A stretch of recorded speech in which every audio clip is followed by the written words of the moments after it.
In Washington, ghost-like objects dart across the radar screen at the CAA Traffic Control Center at National Airport for several hours, traveling more than 100 miles an hour.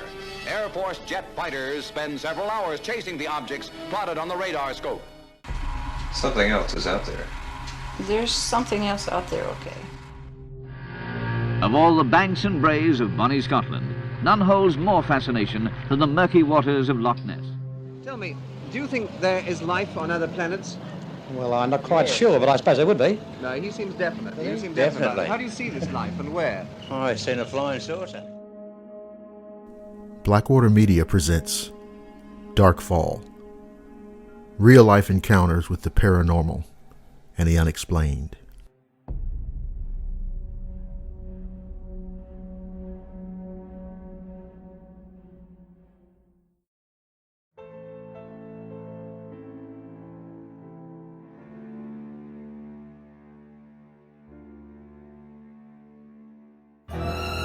I'd like to take just a few minutes to share an extraordinary experience with everyone.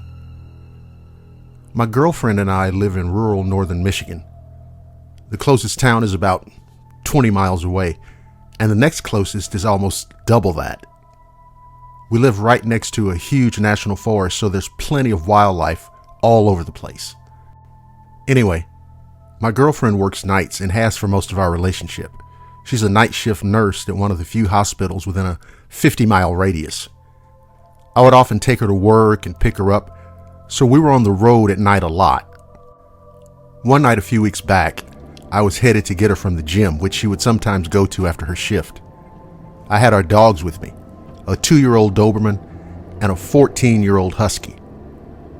We came around a corner by our neighbors, and they have a large pasture with one horse in it.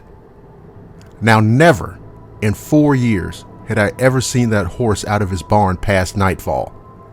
He comes and goes, in and out of his shed with the rising sun and with nightfall. You can see into his shed as you round the corner. We got to the tree line on the back of the pasture, and I saw something completely insane. It looked like a horse, but from the second I saw it, I knew it wasn't a horse. It was 4:30 a.m., and I'd just seen him in his shed. All my hair stood up, and my heart beat like a drum, and I got a very, very weird feeling. Also, I had to tap the brakes because we were approaching a stop sign.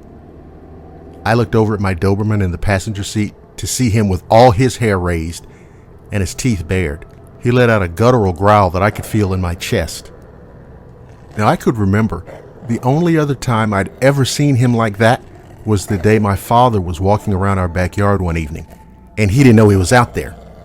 He's a very docile dog, and it takes a lot to get him worked up. I had goosebumps and chills the whole 20 miles to town.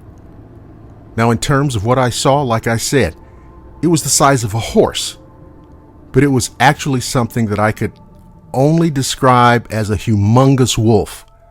It sounds incredible, I know, but that's exactly what this damn thing looked like. Aside from its size, I can remember getting a really unsettling feeling by the look of its eyes. They were a weird haze of orange and yellow, and there was nothing good in them.